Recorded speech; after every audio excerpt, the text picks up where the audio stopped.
All right, it's 7 o'clock, and before we call the meeting officially to order, we have a public hearing. On January the 28th, 2025, the Bedford County Regional Planning Commission voted to favorably recommend amendments to the zoning resolution of Bedford County, version 11.32, Article 2, Section 2.070, accessory use regulations, and Article 3, Section 3.390, temporary use regulations, and Article 7, Section 7.020, definitions. The amendments would define RV, mini storage buildings, and ready removable structures, as well as to allow administration of RVs, ready removables, and mini barns used as permanent resident structures, as well as to better define temporary medical permits. So we're open for, this was on the agenda last month and it was deferred by the county commission, so we're having another public hearing so the public have another opportunity to make a statement regarding this. If you're interested in speaking, again, this is the public comment, public hearing, not public comment. You'll also have that opportunity once the meeting starts. So is there anyone like to speak on the public hearing regarding the regulations from the Planning Commission that are being considered? Not, yes, sir. If you step up and come to the podium, and you'll come right behind. Good evening. My name is Paul Engel from Unionville, and since it appears my comments from previous meetings have been rather misinterpreted around town, I thought I'd reiterate my concerns regarding Resolution 2515. The 14th Amendment to the Constitution of the United States prohibits states, and by extension their subdivisions, from depriving anyone of their life, liberty, or property without due process of law. Due process of law is defined as an established course of judicial proceedings and other governmental activities designed to safeguard the legal rights of the individual. Now, while many zoning regulations are meant to protect the health and safety of others, many more seem about telling people how to live their lives, thereby depriving them of their liberty. For example, requiring a temporary use permit in order to use a temporary dwelling deprives people of both their liberty to live as they see fit and control of their property, effectively depriving them of both liberty and property without due process of law. Now, and without protecting their rights. Now, the same is true with when the county decides what is a legitimate reason to use what the county calls a temporary dwelling. Now, I know the state of Tennessee has established building codes that prohibit the use of dwellings or for permanent residents. That's the state's business and the state's liability, because the Constitution of the United States is the supreme law of the land. It thereby supersedes even Tennessee state law. Besides, should the county enact such a resolution, then it would become liable. By depriving someone under color of law of a right protected by the Constitution of the United States, Bedford County could be liable for a civil suit under Title 42 of the United States Code, Section 1983. Mr. Bobo was correct. These cases are frequently decided for the government. However, all the cases that I've researched so far were challenges under the Takings Clause, not the Due Process Clause. While unlikely, anyone who enforced these resolutions, the laws of these resolutions, could actually be criminally charged under Title 18 of the United States Code, Section 242, punishable by a fine and up to a year in jail. Now, unless the state has passed a law requiring you to follow them off this cliff, I would not recommend it. Now, whether you decide to adopt this resolution as is or to modify it to avoid the constitutional issues that I brought up to you, it's up to you. After all, you don't answer to me personally, but to the people of your district. If you wish to violate the Constitution of the United States, your oath of office, commit a federal crime, also you can tell people when and how they can use their own property, that's your business. But I would remind you that the people of your district do not work for you, you work for them. Thank you. Thank you. Yes, ma'am, I think you had your hand up. If you come up and tell us who you are and make your comments.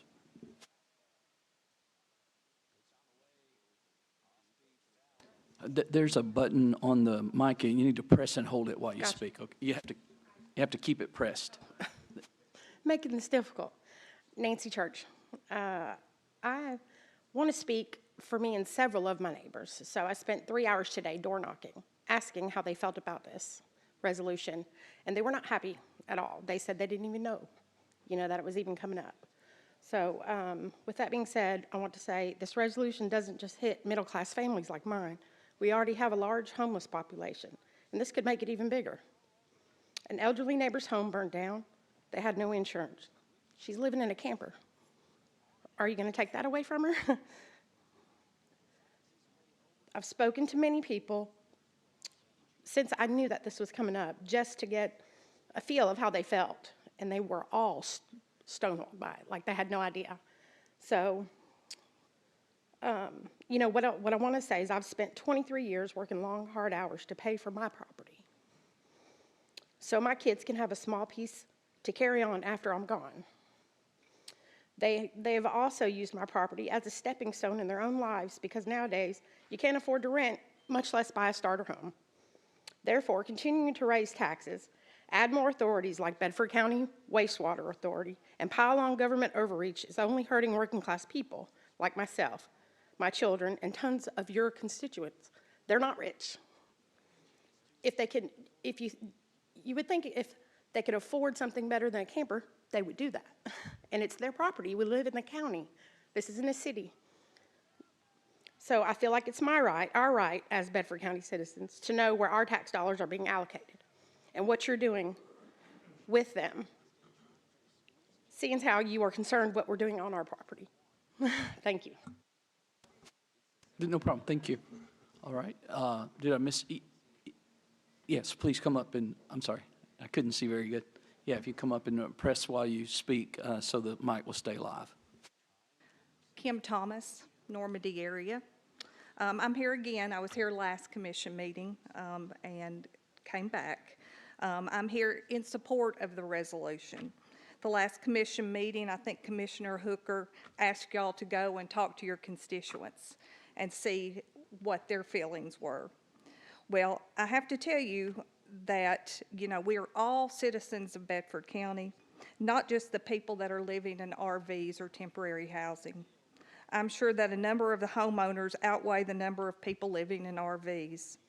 We are your constituents also and are asking for your support. My husband and I own a farm in Normandy. We built a house on our land after the road widening, 41A road widening, took our house. We had to get permits, we had to get inspections just to live on our land.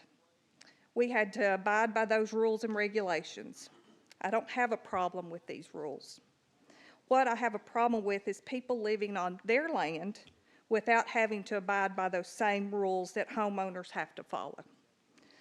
Are these RVs required to abide by property right-of-way setbacks, sewage systems, electrical inspections? If you have a constituent that is living beside one of these RVs, this could be a problem. This is the situation my family's in. As a homeowner, we have to pay taxes on the value of our property and our home. People living in RVs are not having to pay the taxes like homeowners do. They're only paying on the value of their land. We all want Bedford County to be a place that people want to come and visit and live. Some of these RVs that are being used as permanent residents are eyesores that are visible from major roadways in the county. As Chris White said at the last commission meeting, it's already illegal to reside in an RV as a permanent residence, but they are not actively enforcing it at this point. I ask that you approve this resolution to restrict RVs from being used as permanent residents. Thank you. Is there anyone else in the audience that wants to speak on this? Am I missing anybody? Okay. All right. So we'll immediately, I'm sorry. Yes, sir. I'm sorry. Come right up. Same drill. If you give us your name and press and hold while you talk. David Boyce, and it's hard for me to talk, so I'll try to keep it brief. First of all, I'm not going to say I'm not for or against this. I think there's a time and place for a lot of things. I think there needs to be a lot more definition on this. Permanent housing would be somebody living in it. However, for instance, my mother-in-law, we're getting close to having to do something with her. And she's pretty independent. The ones of you know her know she can be a handful. God love her. We've had her in our house multiple times in the past year and a half. But Here's where I'm at.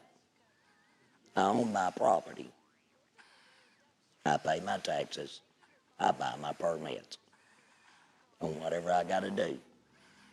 If I decide, and she decides, she wants to come out there and live in a camper trailer for however long she lives, or until we have to put her in the house, which I wish she'd do it. We would be glad to have her in the house, but I will say she would be more than glad to live in an RV outside. And I don't have a problem with meeting some restrictions, just like the lady talked about. I think there needs to be restrictions, setbacks, sewage, certain things. But I don't think it needs to be said, you can't live there. First of all, I'm gonna say there ain't none of you in here big enough or bad enough to keep me from moving my mother-in-law in. I do pay my taxes. And most of you, several of you, are my friends here. And I love you, but don't draw the line.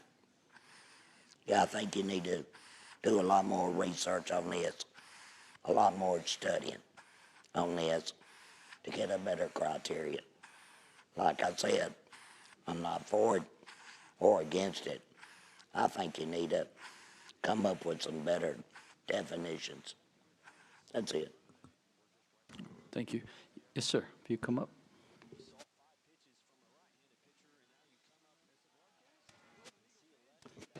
Can you press there's a button right there on that base. If you press and hold it while you speak. My name is Tim Compton. I've lived in Bedford County since 3 January 1962.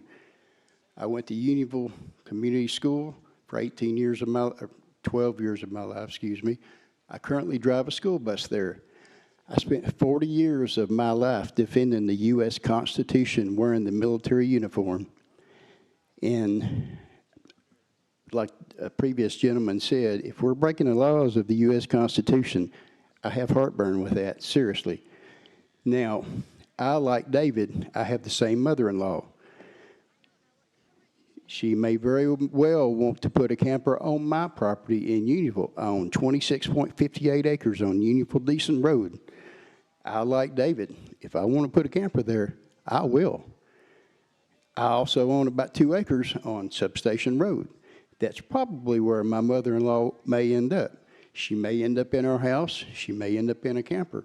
But I, too, like David, I can see both sides of the situation.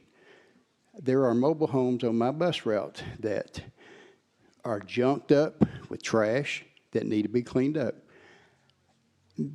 I hate to see that. I hate to see Tennessee junked up and trashed. I take pride in America. I take pride in Tennessee. I do live in the country. I do not live in the city. I do expect different rules when people live out in the country. Now, I agree, more research should be done on this, and specific rules and regulations be put in place before this is even voted on. If this is put off for 5 years, that's fine. But yes, I do pay taxes. I am a county worker. I drive a school bus. People ask me, you mean you did 40 years in the military and you're a glutton for punishment that you choose to drive a school bus? I said, yes, I do. Every bus driver I had, I loved them.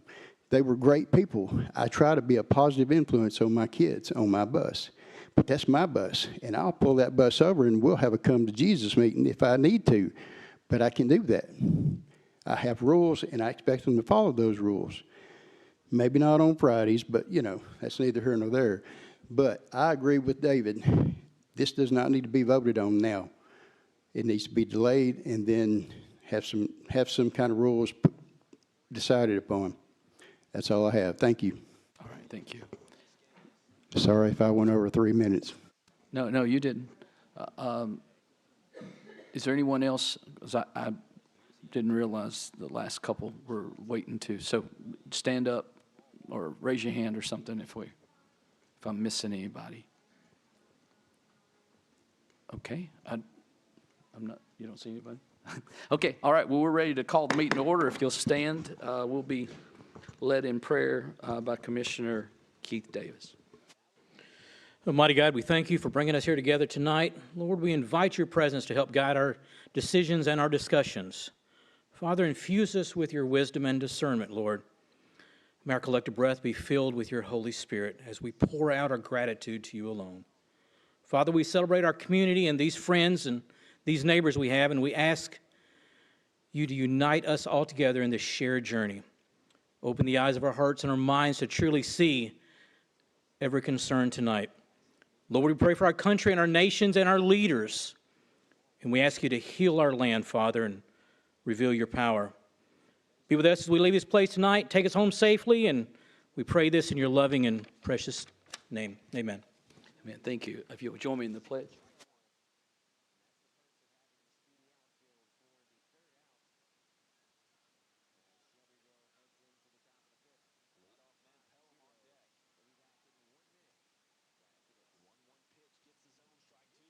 Thank you. The meeting will now officially be opened by the Sheriff Austin Swing.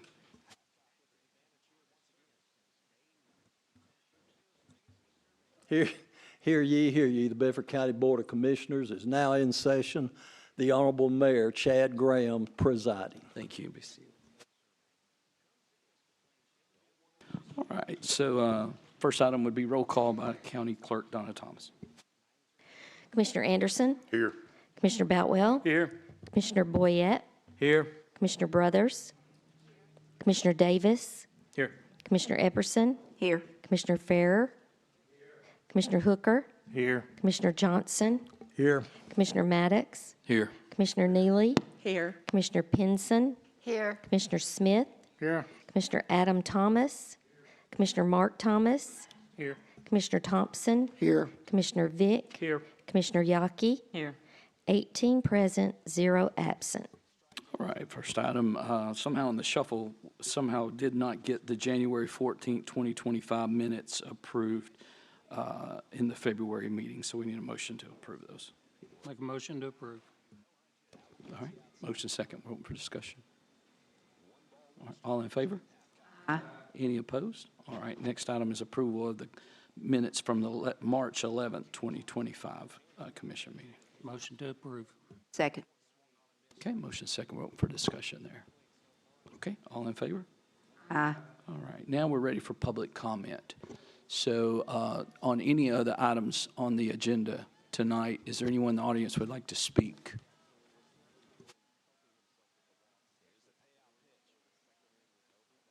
The two papers I have, but I believe they were for the public meeting or for the public notice, Paul as well as Ms. Church. Both of you, would you like to speak again? Okay. Are you okay?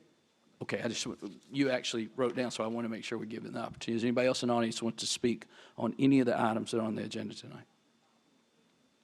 Okay, hearing none, seeing none, we're moving on. Elections and confirmations. Next is a lecture of notaries for May of 2025. Move to approve. Second. Okay, motion is second. All in favor? Aye. Any opposed? All right.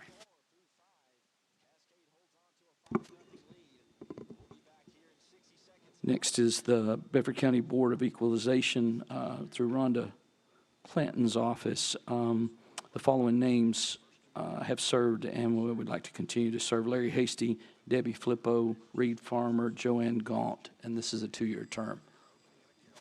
Make a motion to approve. All right, motion second. We're open for discussion. Is there any of those names that you would rather vote separate? Are you okay with them? Okay. All in favor?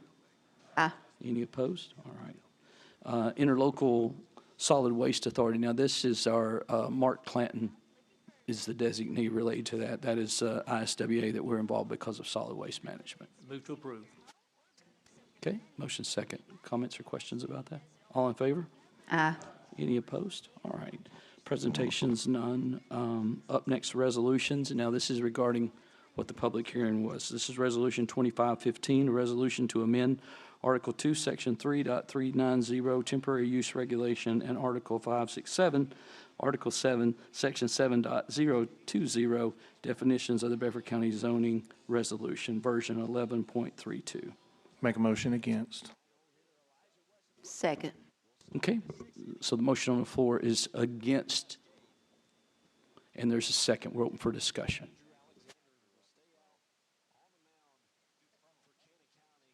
Sorry, Commissioner Heppers. Yeah, I would like to say I do agree with the two gentlemen that spoke about, they thought it maybe needed something different. Because I can see both sides of the story.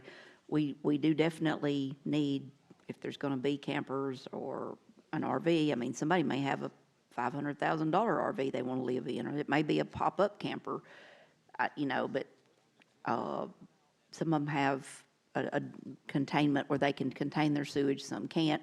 So I think everything needs to have septic or sewer of some sort, a mini barn or whatever. They've got to have that because it's public health if they don't. So I think it needs to go back to be able to say that they've got that, but I also have had a lot of constituents call. I've had one that was for it. I've had multiples that were against it. And Lord knows, I mean, Chris knows that I have a rental property that right in front of it, there's a mini barn. I doubt that it's going anywhere but on the ground. And there's trash piled up everywhere. Like I said, Chris knows I've called about it a lot of times. But so definitely it needs some sort of, it's got to have septic. But I do agree that people need to do what they want to on their own land. So that's just, I think it needs to be looked at differently. Okay, Commissioner Hooker. Thank you, Mr. Chair. As I spoke last meeting, I think that what this comes down to is I believe that it's just an overreach. And so I believe the premise of this, and I actually spoke with Mr. White ahead of time just to kind of discuss several of the people that have reached out to me. Most were against this, but I did have a couple that were for it. And the reason is because of the septic issue.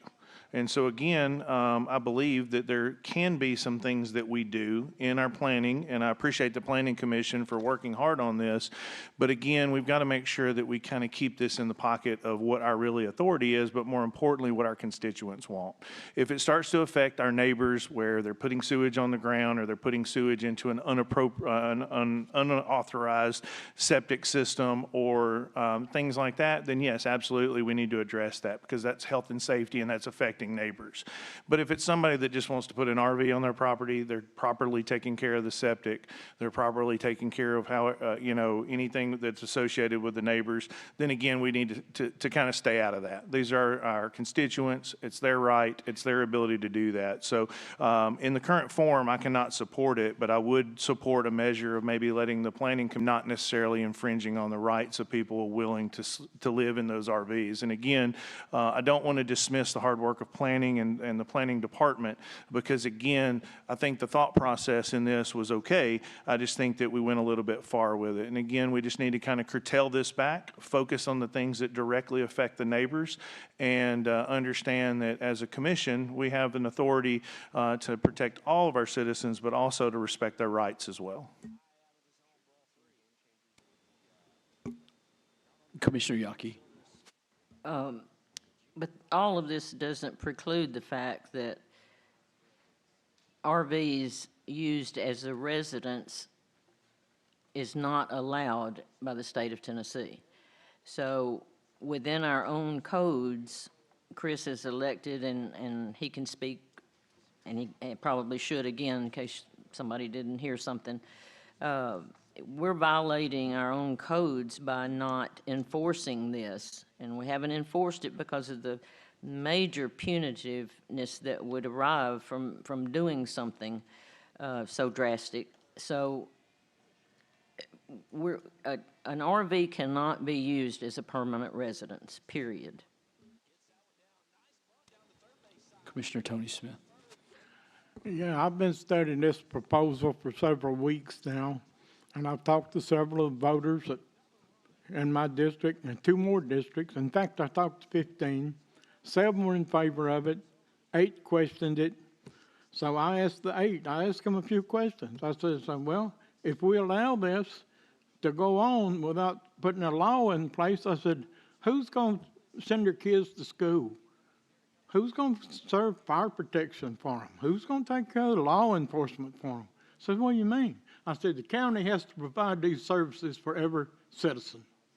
I said, now, if we don't do something, you're going to pay, and they're going scot-free. He said, you need to go put it in place. At the end, I had 15 people that wanted to put it in place and none against it. Now, I have studied this a lot further.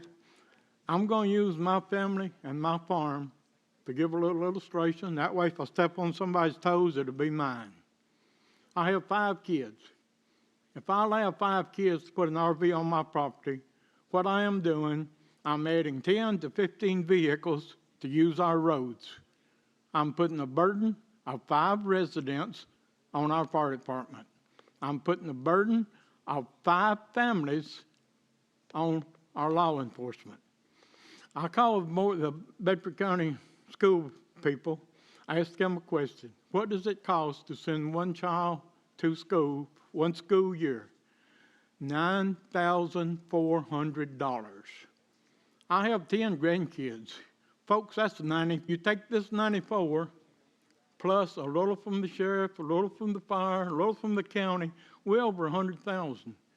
This is not fair to me as a property owner and a taxpayer, and it's not fair to any other individual in here that owns property. Now, if you want to flip this coin over, I can give each of my kids a 1-acre tract. I can build them a Bedford County starter home. I don't know how many of you know what a Bedford County starter home is. Folks, that's a cracker box. 1,500 square foot vinyl siding. I got this info from Ms. Clanton right back here. Okay, if I did this, each of my kids is going to be paying $850. That is $4,250. And I'll take $4,250 any day of the week in my bank account to pay my bills rather than zero. If we go against this resolution, what we're doing is putting a burden on the county and the finance department. When we put burdens on those two, we're asking to raise property tax. If we vote for it, we are voting to keep Bedford County's head above the water. And in the future, this vote tonight could possibly keep the next property tax increase at a minimum rather than a big one. Thank you, Mr. Chairman. Commissioner Thomas, did you want to? Yeah, and I see both sides of this, and Commissioner Hooker made very valid points. And it almost seems like to me we ought to send it back to the committee to look at and come up with some guidelines. Like you said, if somebody has an RV and 5 acres of land, they want to put a septic system in, a utility pole, water, and hook up and do things the right way versus just going and squatting on somebody's land, dumping their sewer. And believe you me, I've seen that personally.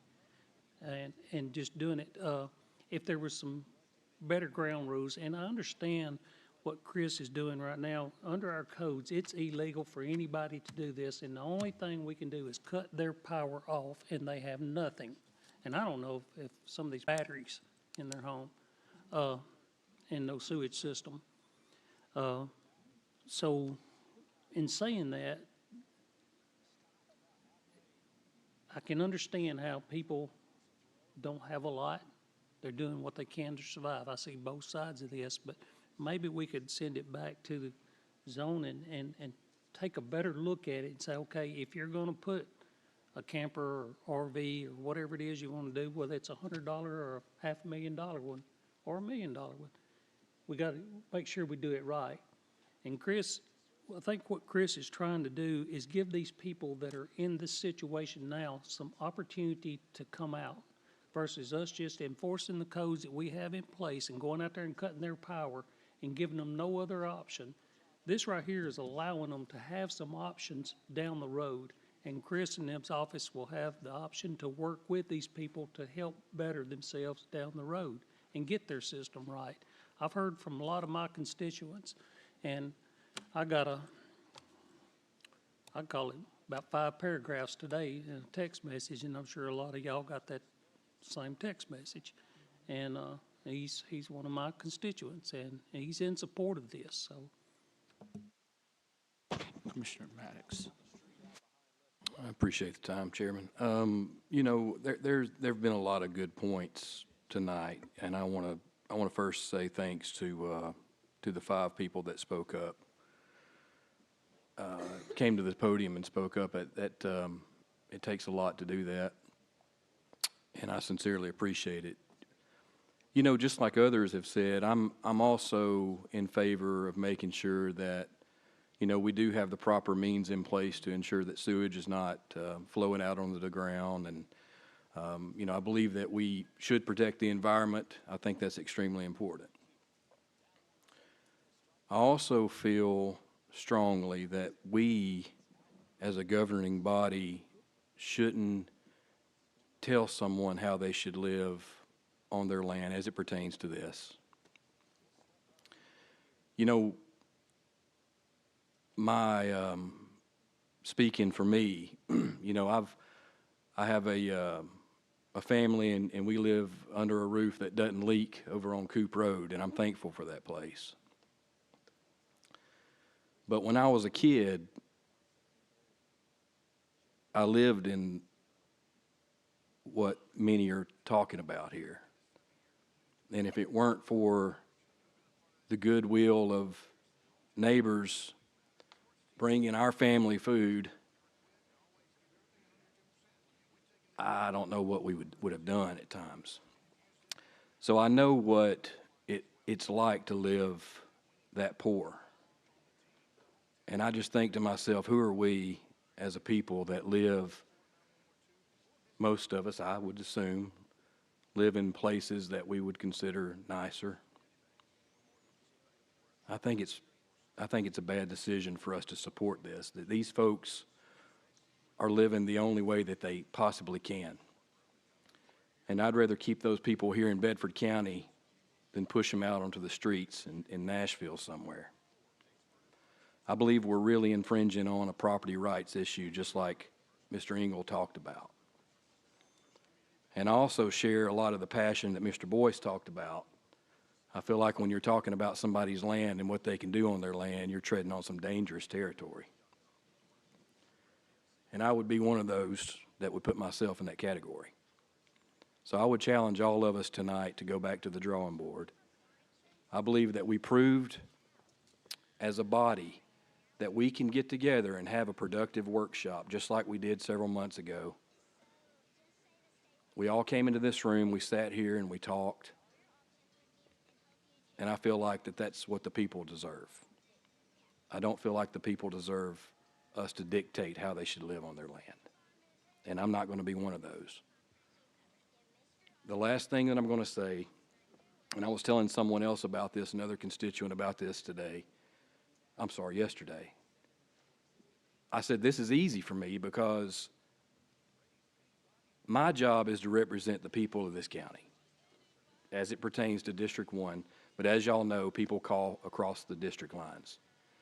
And for me, this is easy tonight because all but one person was against this. So my job is to represent the majority of the folks. So I challenge all of us to do the same. Thank you, Chairman. Commissioner Anderson. I too see both sides of this, but when we say that it's illegal by the state to live in an RV, there are 3 RV parks, and it's not the county, but it's in the city, and there's a whole park, 3 of them, they're living in them, and there's a lot of people out at Normandy living in both those campgrounds, and they live there permanently. So if it's illegal, we've got RV parks as it is that are not totally desirable. It's really hard for me to tell a man on his own property that when we have RV parks in town and we have them at Normandy at the lake and people living in full time, that he can't live with one on his property. To me, it's a property rights thing. However, I see both sides of this, guys. I see the other side too. This one's a difficult situation, but to me, it's a property owner rights thing to me. Mr. Chairman. Yeah, Commissioner.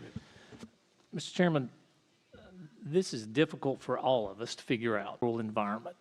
We love our rural environment. We like to look and see the cattle. We like to see horses. We like to see nice fences. We like to see nice houses. But what we don't want to see is trash. like we heard, thrown out on the road. What we don't want to see is living conditions and poverty and Dollar General stores popped up all through there. That's not rural, that's trash. And we can't afford to have our rural community where things like that are occurring without some way to help people. And I think we do make an effort to help people. But what we're talking about tonight are 4 questions that have been put forward on this. And the 4 questions are, how do we establish regulatory over mini barns and ready renewables housing according to the statute? And the statute says very clearly, that's TCA 68-126-311, no ready-made removable shall be modified for use as a residential, recreational, or emergency housing in this state. TCA 68-126-303 provides ready removable means a structure without any foundation, footings, or other support mechanisms that allow a structure to be easily relocated, but which may include electrical wiring. So that's the statute that we have. And some of the issues about that from the state fire marshal have come forward. And he says building codes are necessary. Life safety measures and ready removable structures do not pass the code for sleeping places. The fire marshal cannot issue certificates for electrical power to ready removables that are being used as housing. And the ready removables cannot have plumbing systems. So what we've got is a situation with these RVs being parked in yards, and we know for a fact, and we've heard stories about somebody who has 100 acres and wants to put their RV up there and they can't do it. We haven't found that to be a fact, but that's what we heard. But I will tell you what the facts are. The facts are there are right now in several areas, the northwest county, this part of the county in particular, there is about a 50-acre property that has 7 of RVs on there right now.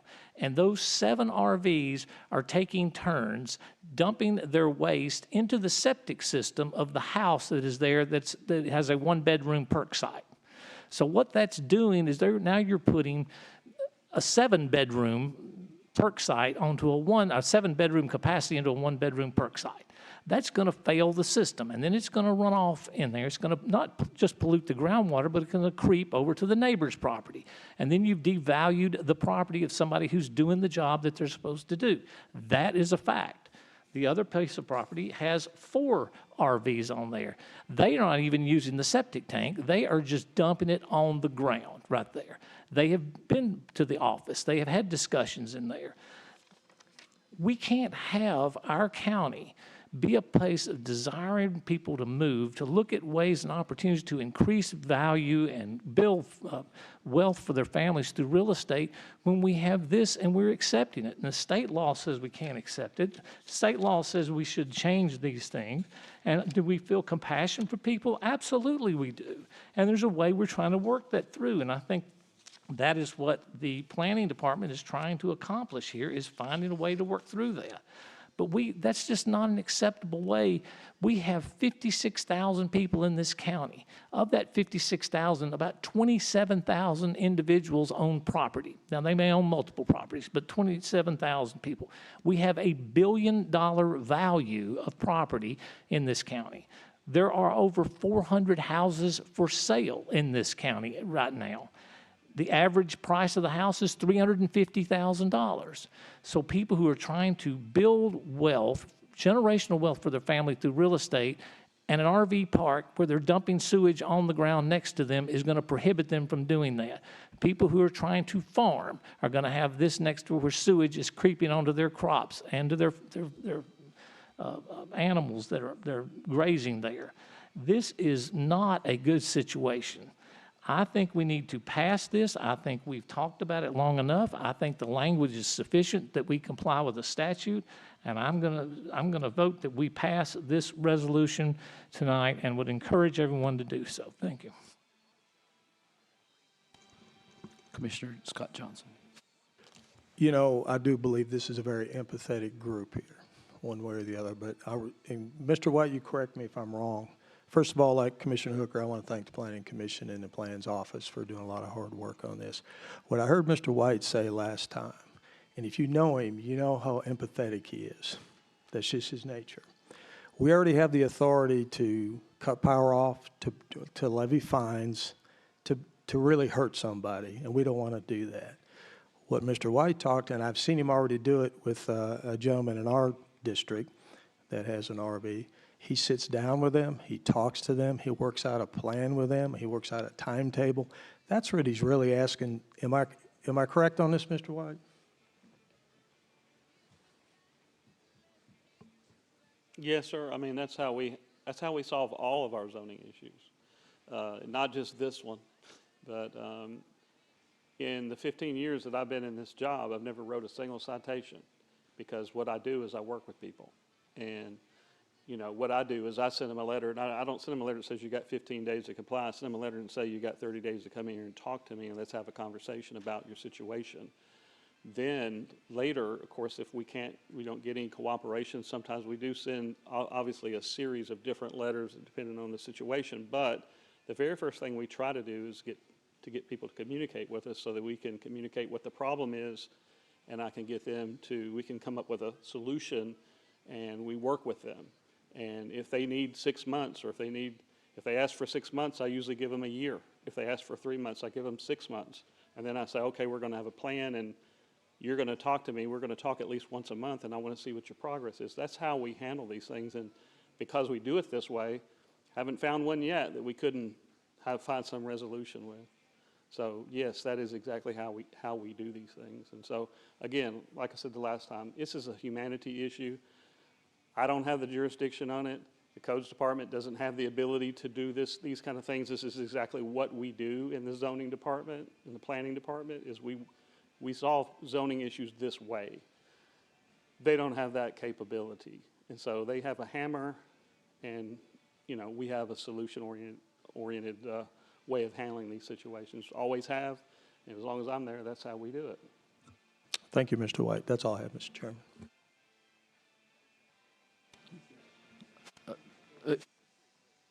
Let him go first since you've already spoke, but I'll come back to you. Okay, Commissioner Farrer. I think we've got, and I agree with Commissioner Yockey, we've got a building codes in place right now. It seems we're having trouble following it. I don't know if passing more rules and regulations is going to help with that. We need to follow the statutes that we already have in place. Certainly, I think everybody has empathy here and needs to. Laws can be unjust in two ways. First, by being contrary to human good, as when an authority imposes on its subjects burdensome laws, which they may be some burdensome laws in this additional resolution that's not conducive to the common good. Well, if we can't, I think what we've got should be good enough. I'm not for passing any additional. I just think we need to enforce what we have now and get it done. Now, secondly, that goes beyond the powers committed to him. Now, I don't know if we're doing that here tonight in the commission or not, but it can burden other people that imposes unequally throughout our community. Now, whether this new resolution does that or not, I don't know. But it looks like it may be a little overreach. I tend to agree with Commissioner Hooker there. But as Edmund Burke said, it's not what a lawyer tells me I may do, but what humanity, reason, and justice tells me I ought to do. So we all, I think, and we do have empathy, but we need to look at it humanly with reason and justice. So it's a difficult situation. I understand both sides of it, as everybody has as well. But if there's some way we could enforce what we have now, that looks like what we just need to go with. And it looks like Chris Whiteside said, it's hard to do. So I don't know what the answer is. But I hear both sides. I agree with much that's been both sides spoken. But we have to be careful with unjust laws as well. Thank you, Mr. Chair. I'm going to come to you, but let me just make sure anybody that hadn't spoke yet on the floor would want to say something before I go back to Commissioner Maddox. Okay, Commissioner Maddox. Again, I appreciate the time. So I just want to kind of hammer this point home. I know that in a perfect world, all of us would probably want somebody to be able to afford a $500,000 house. I get it.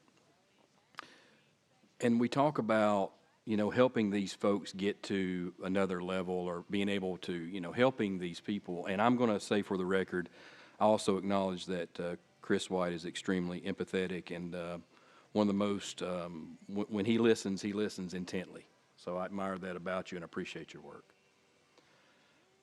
I believe that the desire is for everyone to live how they would want to live. I would just challenge all of us to again think that, just because we want these people to have something better, they're not going to automatically, there's not going to be a switch that flips that makes their income increase by 2, 3, 4 living space. A lot of these folks, y'all, are just living the best they can. So again, I challenge you.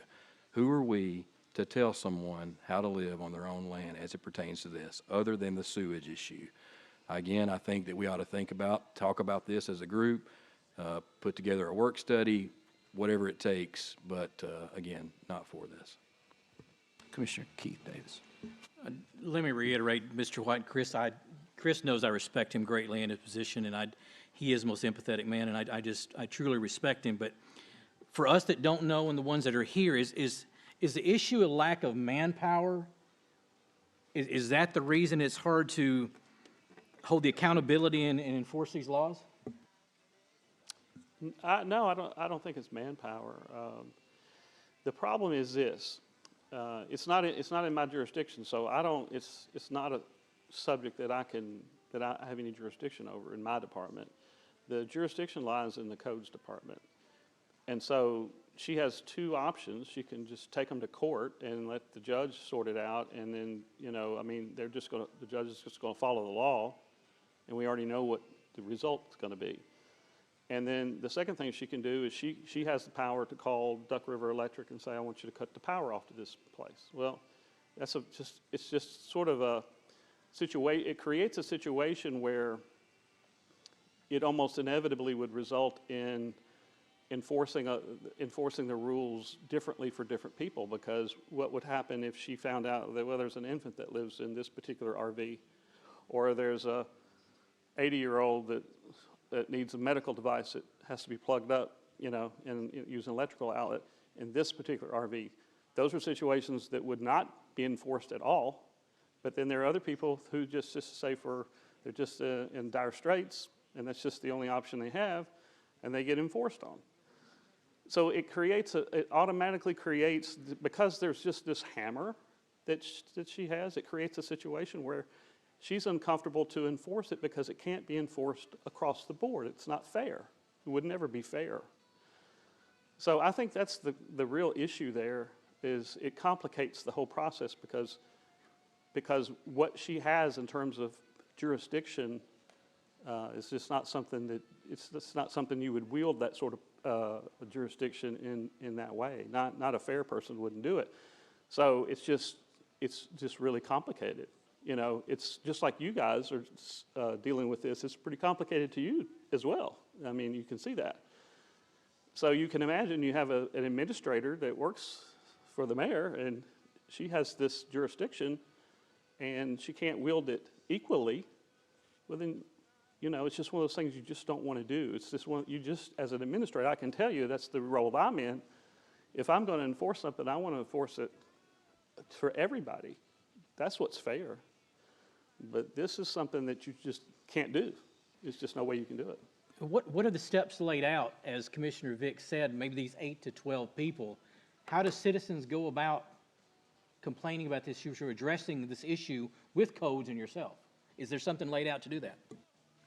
Right. I mean, we look at the RV situation just like we would look at any violation, and that is, it's complaint driven. We don't go out, I don't want to use the word I normally use, but we don't go out stirring up trouble, okay?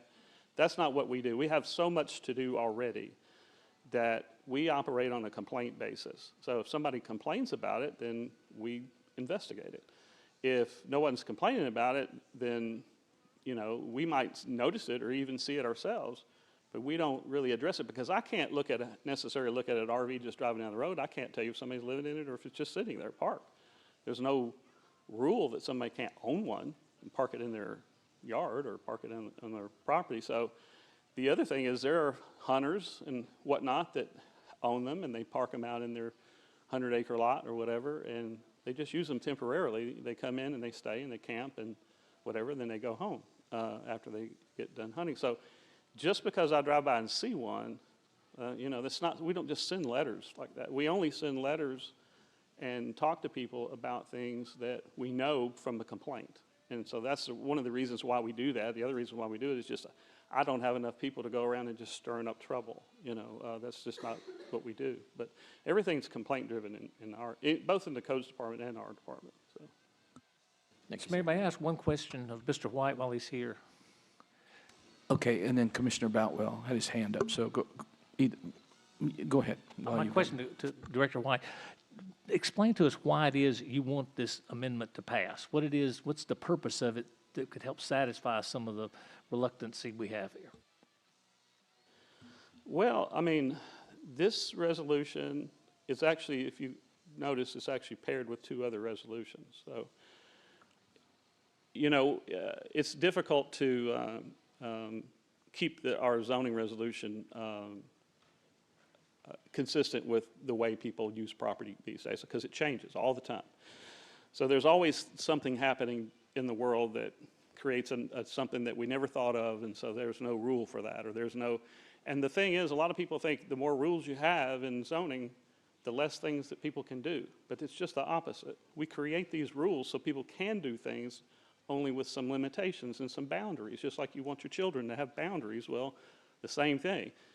As far as the Constitution, I mean, we're talking about personal property here. We're not talking about real property. We're talking about personal property and the way people can use personal property on their land. The Constitution, I mean, the Supreme Court has settled this issue with zoning a long time ago. Nobody's going to jail, okay? This is not Mississippi burning. The due process issue is what we're doing right now. And so there's no problem in that regard. And if, as far as like telling people what they can do with their land, it's my job. That's what I do every day. It's not fun, not all of it, but there's a lot of good things that we do. I think most everything we do has a good intent. Now, does it sometimes have a bad effect on certain people? Well, yeah, sure. But at the end of the day, what you're trying to do is create a set of rules that's good for the whole community as a whole, not for individuals, not for one person. And so sometimes that hurts for some people, but it is what we do. And, you know, the Supreme Court has given states a lot of latitude in that regard for zoning for communities, cities, and counties. And the state throttles us down as far as a little bit for health, safety, welfare, those kind of issues. And I think we've done a pretty good job of that. But if it's not, if that activity is not in the zoning book, you can't do it. So, I mean, you see what I'm saying? So when we create these situations and put them in our zoning manual, we're actually allowing people to do things that they might not otherwise be able to do. And so I think there's a big misconception with that. And if you're not in it and you're not involved in it, then it's difficult to understand how all this stuff works and the pieces and parts to it. And I'm not the sole end of the road as far as the authority goes. I'm just an administrator. I make the decisions and the interpretations on the fly. And then there's the Board of Zoning Appeals, and you've got a member of the Board of Zoning, a couple of those here too. And those people have the ability to overturn any decision that I make locally. And then if a person still has grievances, if the BZA doesn't solve the problem, they can go to the Chancery Court. And if that don't solve the problem, they can go even higher. So due process, that's all due process. Nobody's denying anybody a due process. Nobody's going to jail here, okay? That's, I think, the main thing you need to take away from this. Commissioner Boutwell, did that clear it up?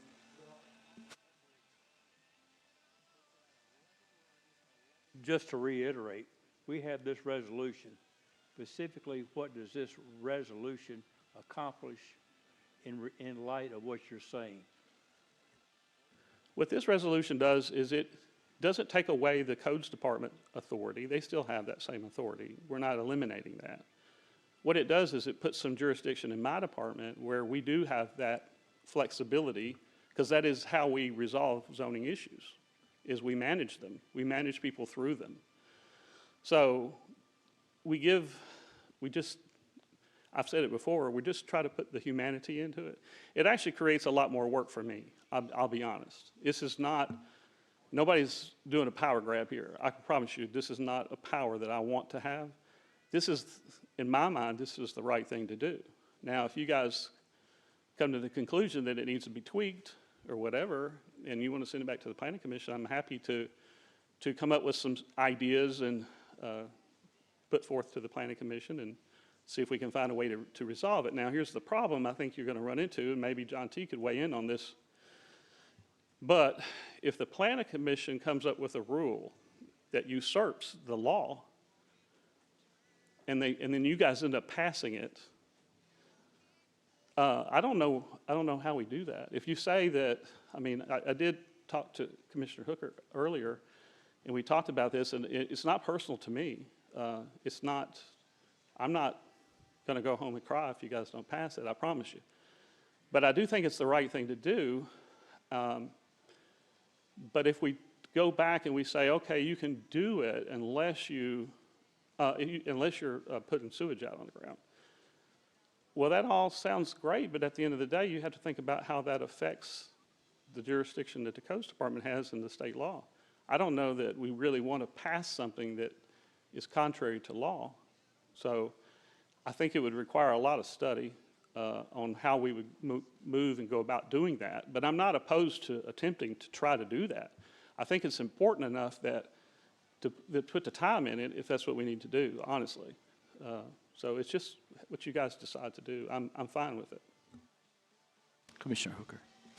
Yeah, Director White, and I appreciate our conversation ahead of time. I always enjoy those conversations because I learn a lot through that process. And so if this isn't successful tonight, do you feel like that you could get to where you want to with cleaning this up a little bit to where, because to me what I hear when Commissioner Vick's comments and others, that this is really focused in on the septic issue. And again, I agree. That, to me, the last thing I want is someone to move in and have the septic issue. But again, I have people who have homes beside me that don't necessarily keep their property the way that I'll keep mine. But again, that's their right. And so again, I try to, I don't limit the fact that it's an RV over that. Now, I don't want to, circumvent what the state law allows, but it also, what we're doing here is really just transferring some authority from codes into your department. And so I think if we're doing that and focusing in on the septic issue, I think you'll gain a lot of support off of this group, because again, I think that what we're trying to do is protect safety and health, and there's already laws in place if it's a permanent structure.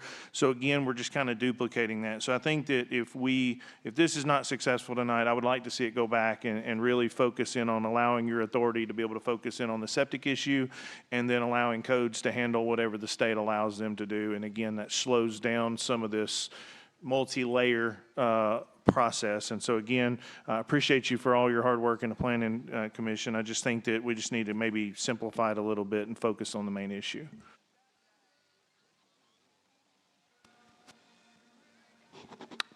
Commissioner Yaki. Yeah, and Chris, while you're up there, it's not just the septic issue, it's foundation, it's all of the building codes that go into making a residence a permanent residence. So I just wanted to clarify that point. It's not just the septic. Am I correct on that? Or if you want to rattle off some of the building codes? Yeah, if you dare have me talk even longer. So, yeah, like we said earlier, and I think maybe even Mr. Engel might have mentioned it earlier too, as far as the powers that we have from the state when it comes to zoning are all relative to health, safety, and welfare.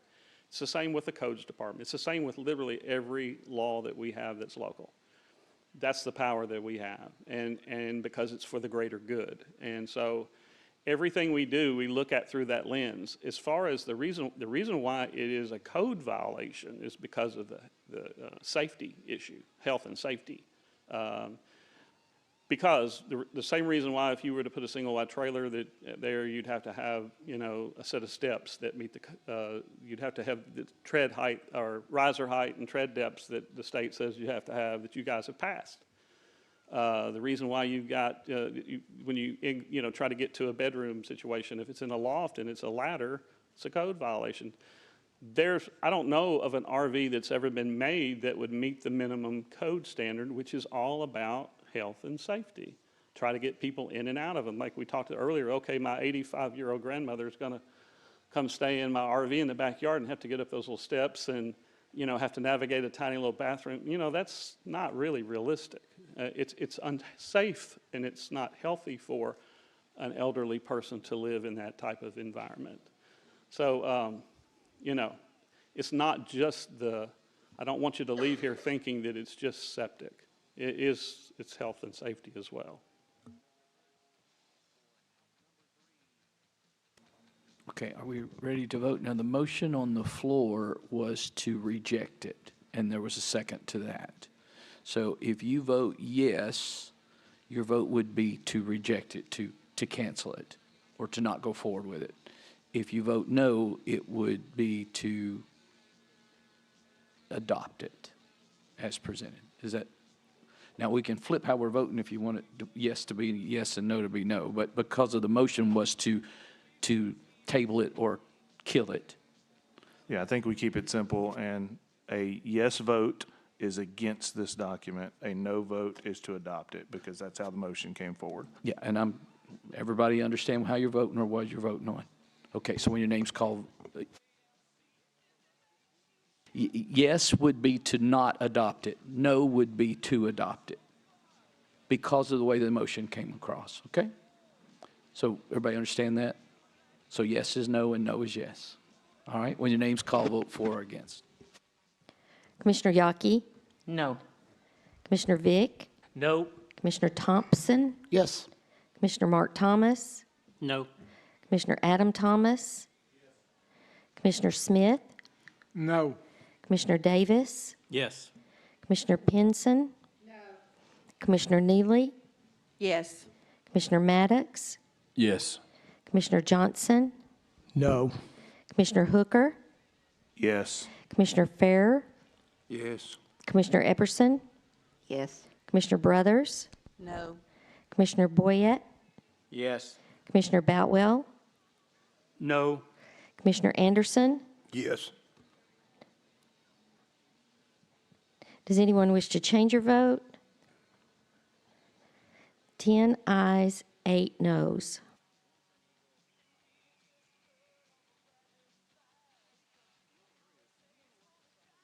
Okay, so it failed. We're in agreement, we understand what we're doing there. All right. Next item on the agenda is under rules and legislative approval of change in the road list. Move to approve. Second. Motion second, we're open for discussion. All in favor? Aye. Any opposed? All right, next, nothing under public safety or courthouse. We're up to finance. Budget amendment number 4, and this was to do with the morgue. It was deferred from the last month's meeting, but sent with favorable recommendation by the property committee on the March 18th meeting. Motion to approve. Second. Okay, motion is second. We're open for discussion. Again, this is the only item in that amendment. Okay, when your name's called, vote for or against. Commissioner Yaki, Yes.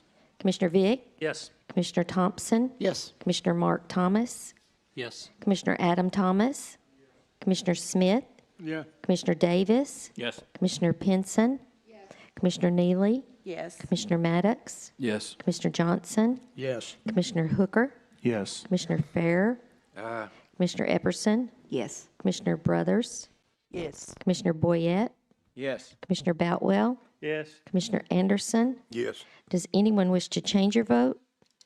18 ayes, 0 noes. All right, next item is, it's a Canon copier lease. It's for more than 1 year. Move to approve. Second. Any comments or questions? All in favor? Aye. Any opposed? All right, next is the BC EMS write-offs. Move to approve. Okay, motion is second. Any comments or questions? All in favor? Aye. Any opposed? All right, next item is Codes Department write-offs. Motion to approve. Okay, motion is second. Discussion? All in favor? Aye. Any opposed? All right, the next item is a budget amendment number 5 for county. Second. Okay, we have motion second. We'll open for discussion. When your name's called, vote for or against. Commissioner Anderson, Yes. Commissioner Boutwell, Yes. Commissioner Boyette, Yes. Commissioner Brothers, Yes. Commissioner Epperson, Commissioner Farrer, Aye. Commissioner Hooker, Yes. Commissioner Johnson, Yes. Commissioner Maddox, Yes. Commissioner Neely, Yes. Commissioner Pinson, Yes. Commissioner Davis, Yes. Commissioner Smith, Yes. Commissioner Adam Thomas, Commissioner Mark Thomas, Yes. Commissioner Thompson, Yes. Commissioner Vick, Commissioner Yaki. Yes. Does anyone wish to change your vote? 18 ayes, 0 noes. All right, now we're moving on to quarterly reports. I don't believe the clerk and master is here. Circuit and driving school, I believe it was on your desk tonight. I don't believe she's here. County clerk is with me, though. Yes, if you look at the one-page report there, bottom line, this is year-to-date, July 1st, 2024 through March 31st of 2025. Transactions, 61,000. Total monies collected, 5.3 million. Total revenue for Bedford County, 794,000. Bottom line is total transactions for our office are up 7% over this time last year. Total collections up 1% over this time last year. And revenue for Bedford up 6% over this time last year. And the reason the revenue for Bedford, one of the reasons revenue for Bedford has increased so much is you may not be aware, passport applications have been in great demand since the 1st of January. Our office has seen a 63% increase in the number of applicants through our office. A lot of that is because, I've probably said this before, we are able to get people in who are traveling pretty quickly. We're able to get them through our office faster than Davidson County, Rutherford County, Williamson County, and so those folks are coming here to submit their passport applications. And so it's increased traffic through our office. We've sort of started double booking in order to accommodate those folks. But it's pretty good revenue for Bedford County. Almost all the time they'll say, hey, where's a good place for lunch, or where's a good place to eat while we're here? And we point them around the square and other places in town. So it's good. It's bringing people in the community. We're serving them. They're telling their friends, because then we get calls saying, my friend said they came there and you all accommodated them and we want to come too. So it has increased our activity quite a bit, not any more than what we can handle, but that's a good thing, I think. All right, thank you for that. And I assume that transaction fee comes here because it was handled here. Yeah, so that's fantastic. All right, I believe Director of Schools is with us.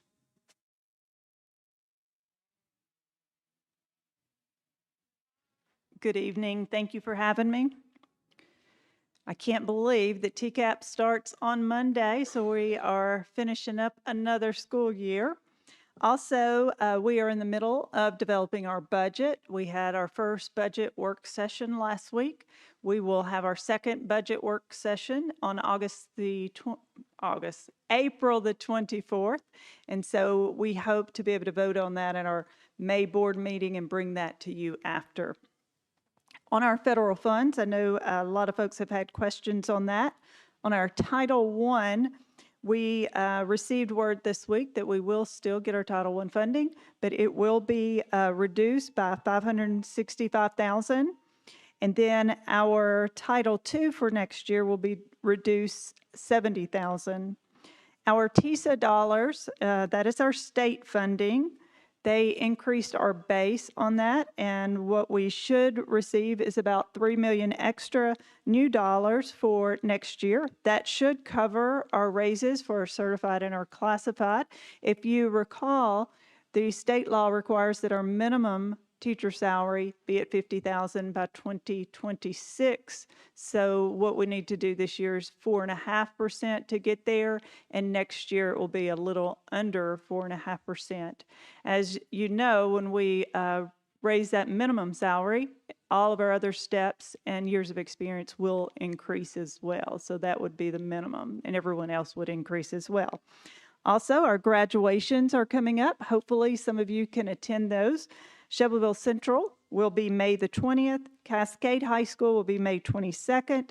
And Community High School will be May the 23rd. And our last day of school will be May the 29th. So I will be happy to entertain any questions.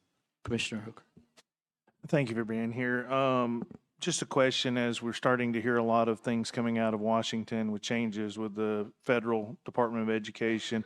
Has there been any state meetings to start talking about how that may impact us in the future with either funding or in regulation, as how that may kind of impact us? As I know we're early in it, but again, I just don't know if we're, start anticipating some of that stuff. We have received several emails this week. One was a Title VI compliance to make sure that we are compliant with the regulations and the way the federal government wants us to do that. So any kind of reports or things that they require, we have seen a lot of those. We have not had any state meetings. We did have a state meeting, a virtual call this week regarding our Assessor 3.0 extension because of our delay on the two projects. Late last week, we thought we were not going to be able to get that, but then this week they said we will. We just have to put in some more paperwork and narrative. So luckily that worked out today when we got the reduction in funds. Thank you. Commissioner Boutwell. Yes. How is our student population doing? Are we increasing or staying the same? We have kind of gone up and down, not increased any. At about mid-semester or mid-year, we were down about 100. This last month, I think we were down only about 30 over last year. So, we have not been increasing like we had seen for several years. This year, we have not.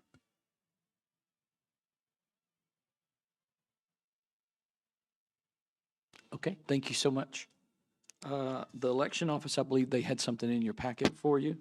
Highway Superintendent was not able to be here tonight, but his report should have been there for you. Property Assessor is standing right there. Well, I have some information tonight. We have a new ratio for 2025. It is 0.6222, and that means we're losing money because our values are so low, but we have started reappraisal. We're looking at numbers now. It will take us the rest of the year and then some to get it finished. So new notices with new values are going to be going out next year about this time. You will get a certified rate because it's a money neutral. It's not for the county to make money off of. So I just want to reiterate that. We had a law change and this was last year. It took effect January 1. Those campers that are towed behind trucks are going to be taxable now for property taxes if they are living in them and if they are their residents. Whether or not they comply with codes or whatever, if it's out there, we're taxing it. So based off of this law. Again, this was done last year. And the law used to read that if it was less than 300 square feet, it was exempt from taxation. They took that verbiage out of the law, and now it's taxable. So goosenecks, trailers, pull-behind bumper trailers, if they are using them for their residence, they are going to be taxed. So, and if anybody has any questions or anytime any of you all want to come and talk, I will be more than happy to sit down with you and explain things and let you ask questions. Sylvia, I've spent time with you, and I appreciate that. I think Commissioner Anderson had a question. All right, just to be clear, before it gets going. Rhonda said they're gonna tax the trailer and the camper. No, it's only if you live in it. That's what you're saying. It's not gonna affect somebody that's got a trailer or a camper. Right. They're not living in it. They're not gonna pay taxes on it, right? If it's your residence, and that's the word, if it's your residence, you are going to pay taxes on it. You can drive down 41A and you can see about 3 or 4. They've been living in them a long time. So they're going to be taxed. Okay, Commissioner Hooker had a question. And how is that structure with tax? Is it very similar to an automotive, like an automobile, or is it very similar to like a residence? It's Or like how a is- residence, you know, we take, of course, they're small. The state had to set up a calculation so that they're not shooting them so high, you know, and overshooting them. So this is across the state, and it's going to be an adjustment curve for all counties. This is something that is difficult to do, you know. My people are out in the field every day, so they're going to see them. But it's just people pull them in and out. Somebody may be living in it as their residence, but they pull out and they go to Gatlinburg for 2 or 3 months, or they go over to Normandy for 2 or 3 months and then come back to that spot. There's going to be a learning curve with it as to exactly, you know, what's what. But January 1 is called situs date. And if you're there January 1 and that's your residence, you're going to be taxed. They do not prorate these taxes. On a house, it gets prorated. If it gets torn down, if you build it, it's prorated. Mobile homes and campers are not prorated. Yeah, I just got a quick follow-up. This is why I guess I scratch my head when it comes to the state sometimes. So they're telling us it's illegal to live in an RV, but then they want to tax it if you are.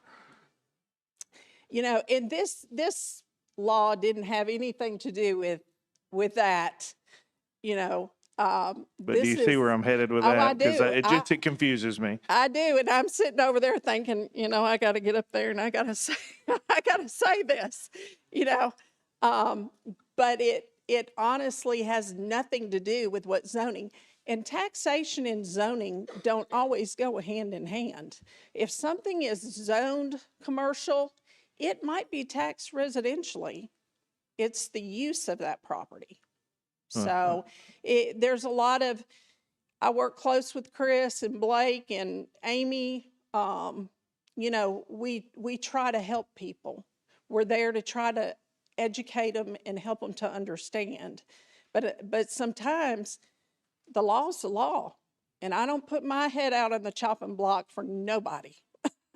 So I'm going to follow that law. I'm going to follow this green book. Question, is it since Commissioner Hooker brought the point up, by codes it isn't a house because it can't live in that, it's not a permanent residence. Are we taxing it then at a residential rate or is it a personalty rate? And what is the taxation formula? It's neither of the two. The state came up with a code. We have anything that's not attached to a structure is called an OBY, out yard items. And those all are own rates set up in tables and calculated so that they know when the state sets all the reappraisal, they know what it costs to build that barn. So they have rates that they've come up with.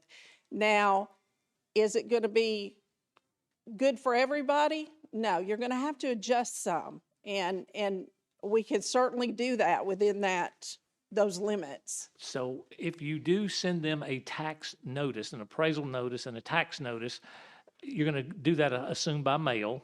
Someone's going to go out there and look at it. They will know how many square feet it is, the dimensions, whatever the formula they've come up with. And I know you don't know the answer. I'm just asking. How do we plan on collecting that money? If it's $300, how do we plan on collecting that money? You get a tax bill like your home. How do we plan on collecting it, though? Do you send them a tax bill and they're delinquent, so it goes Yeah. to delinquent taxes then? You know, I don't know. That's like with anybody with a house. How are you going to collect it? You know, it's just the system, you know? So. Will they depreciate the value of that? Yes, yes, it'll depreciate by the year it was made. But getting that sometimes is difficult. People go to work, and so they're not home when we're there during the day. It's like I said, it's going to be a learning and an adjustment curve. Now, when you say send them a letter and then come out there, we don't send letters. We go out there. We don't have to send letters. We don't have to make phone calls. With our job, we're covered by the law in this green book to be out on your property. Now, if you tell us to back off, and we've been backed off with guns before, we just go get a piece of paper that says, yep, we can be on there. We get a sheriff deputy, and they go out there with us, and we've done that. But we're not trying to be the bad guys. We're trying to do our job, and it's getting more and more difficult because the world we live in, and I fear for my field people daily because people don't want you on their property, and they don't think you have a right to be on their property. So the job is becoming more and more difficult out there in the field, but that's what we're tasked with, to be out there to measure it physically. So it does make it difficult. Commissioner Yaki. Ron, I have a question. Does any of this fall onto the landowner who has allowed that person to have the RV there? Yes, yeah, it will be attached to the land, whoever owns the land. It's just like a mobile home. If you let somebody pull a mobile home on your property, that tax bill's coming to you. Now, you know, whatever you all decide over here as to who's paying what. But it is attached to the property it's sitting on. Change notices are going out, so people will be notified. If you get a letter in the mail in May, call us. If your property value changed for some reason, you've built something, you've taken something down, you've remodeled, whatever, call if you have any questions. I think that's about it. And like I said, that ratio, 0.6222, is going to take some more money out of the. So. All right. Is there other questions for her? Boy, that was interesting. Okay. Yeah, thank you so much. All right. I believe our Register of Deeds is making his way toward us.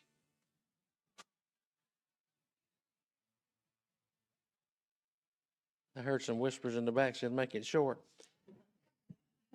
Just wanted to say, usually this quarter is usually one of our slower times, but as you can see by the numbers, we still are extremely busy. My office staff, I want to brag on them. We're doing more and more stuff for lawyers, for financial institutions. We're doing their legwork instead of them coming to our office, so we're doing that for them. 3,000 documents this quarter, that was up over the last quarter, and that's great. One of the things I want to say, we now have a new plat scanner printer. When your plats come in the office now, we can in-house put them in our system, so we no longer have to outsource them and have to pay for that service. So that's been great. To my commissioners tonight, you're the legs out in your communities. We are getting letters offering a third or less of what your property is worth, and it is a real check. So if somebody gets those, please tell them shred it, burn it. Man, I have to get a permit from Mark, but please have them call our office and we'll walk you through that. We want to emphasize we still have the fraud alert. Call our office and we'll set you up with that. It's free of charge to our constituents, and we do everything to protect our citizens, and we're just thankful. And is there any questions? All right, questions for Johnny? All right, thank you for staying with us. All right, Tanya, it's that time.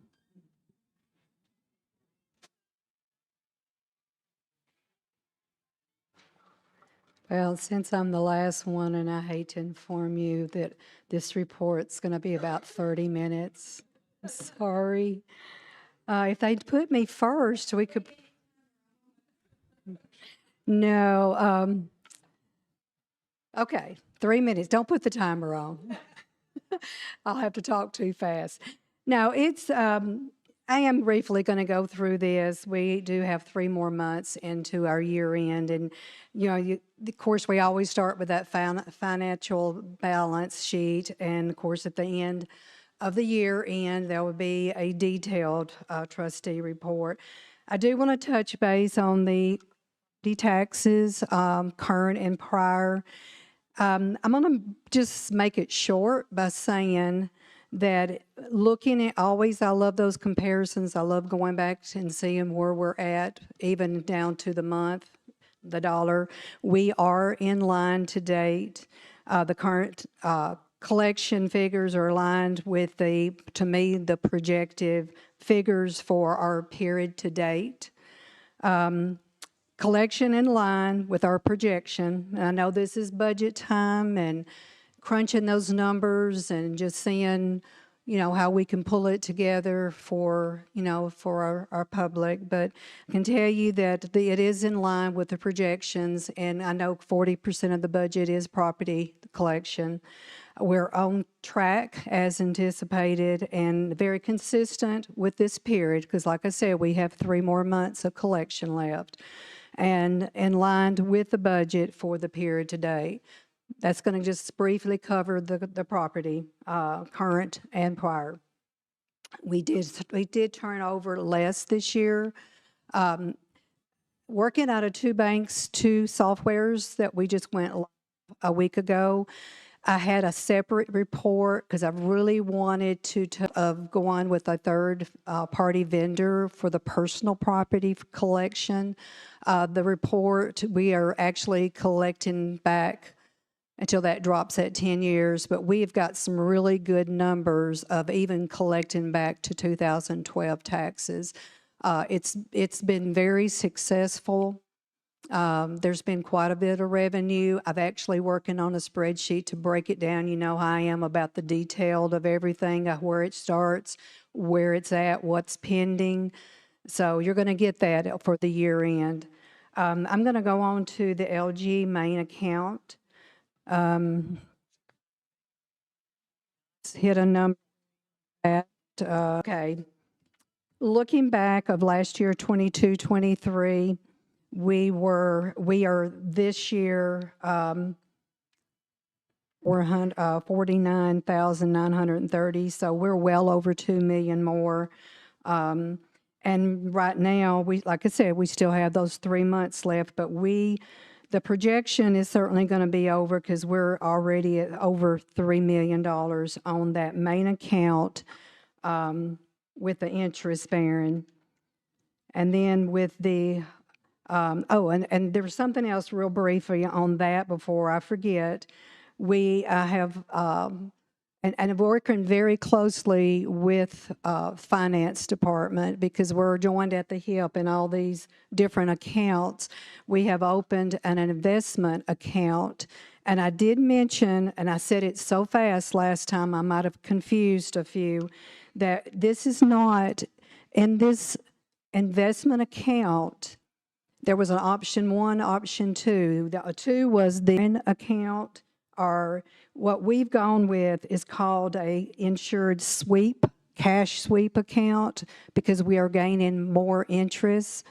So what that consists of, it is the Fed funds minus 0 basics, not 20, with a floor of 0.5%. not to fall, interest fall under floor. So we are gaining, there's quite a bit of difference. Matter of fact, I think I had it in my 4.5% right now.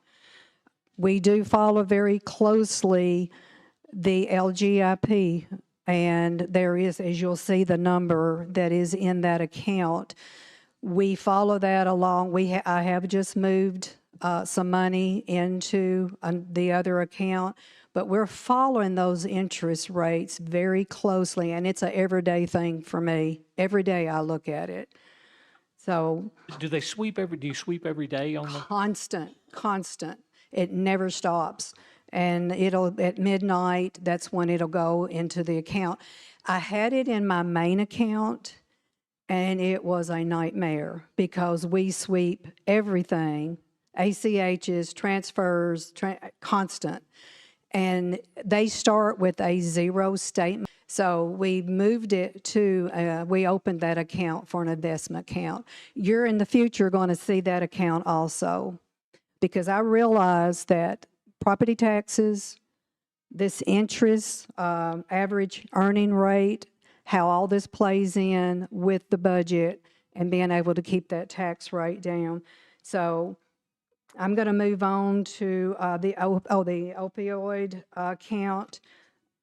I'm just going to throw it because we have right now interest through February 25 at $51,698.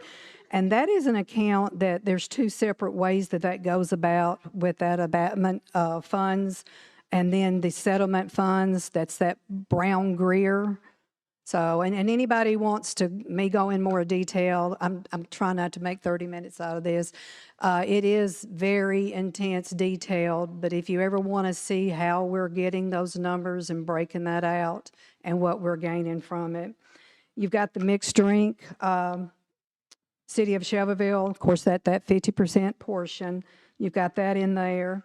And like I said, the sales tax collection, out-of-state, in-state, Amazon, internet, all those numbers are in there because that plays into that revenue from the state of Tennessee.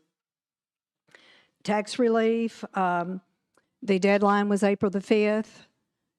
We stay very close policing, seeing how, because, you know, we've got a projection and the numbers were going to stay because I know the state's following this very carefully because of the number more coming on. And again, I cannot tell you what that has an impact has been to the elderly and getting this, that extra relief. But we are still, because we kind of, y'all laid out that number and it was a safe number, and a good working number. But we make sure that these people truly qualify and everything is there. Of course, you know, the state follows right behind us because they audit. But we are staying at that projection right now. We got 871, but they're broke down with 514 elderly, 40 disabled vets, and 32 veterans, widowers. So, and I know I won't go into how many DVs and DVDs and all that. I can get really excited about these numbers, but I don't think there's anything else. Like I said, right now we're just looking at numbers and budget. And is there any questions that you have for me? Commissioner Vick. The state now allows us this online gambling. Does that come through your office or does it come through another office? It comes to another office, but we get it through ours and then it's receipted. So On the top of your head, do you recall any of those numbers or where they would be? I'm actually not the one looking at the numbers, but I can certainly, I got a note mental that you'll get those numbers. Absolutely. And I did, the very end, I didn't mention that. The last report is the archives report, so. All right. Other questions for her? Always plenty of detail, always available to us for setting. You almost got to have a sit down when you really want to dissect these numbers. So I get really excited. I like these numbers. Yeah, they're good. Good part of being banking. Thank you so much. Is there any other questions for her? All right, thank you for that. Other business, I didn't have anything logged here or noted. Under announcements, Good Friday is coming up April the 18th, so that is one of the observed holidays. And so the office won't be open. Commissioner Vick. Two quick announcements. May 2nd at 7:30 a.m. at Aiken Elementary School, our shoe distribution. Huge thank you to Dr. Garrett, the central office, Carol Garrett, and the entire Bedford County School System for hosting this event. It's a really special thank you goes out to the generous donation of a very kind person whose donation will allow 450 of our kids to receive a new pair of shoes and socks provided by Souls to Souls. Thanks to Reyes Coca-Cola Bottlers, who will provide 450 backpacks. Thanks to the World Literacy Foundation, who will provide 1,300 free books to the kids. And a huge thank you to City Current of Nashville, who coordinate the entire event. But we need 10 more volunteers. So we need you to sign up online and register, because we got to get you registered. We got school safety rules to accommodate. So if you have some time, it's a real, true blessing when you're part of giving back to the community, and these kids really appreciate it. Second, last thing. To those of us that grew up in the 60s and 70s, the war in Vietnam played this huge role in all of our lives in many ways around. The Paris Peace Accord was signed on January the 27th, 1973, and on March the 29th, 1973, the last American troops left Vietnam. Almost 60,000 American soldiers, sailors, Marines, and Air Force personnel gave the ultimate sacrifice, and 52 years has now passed since that March day. So I just wanted to take a minute to say thank you, and we remember you guys and all the brave men and women who put on the uniform, who put their lives on the line to do one thing, and that's to protect our freedom. So you Vietnam veterans here, you're thought of tonight, and to all of our veterans, thank you so very much for all you do to give us this freedom that we can do and experience in a free society. Thank you. Thank you. Are there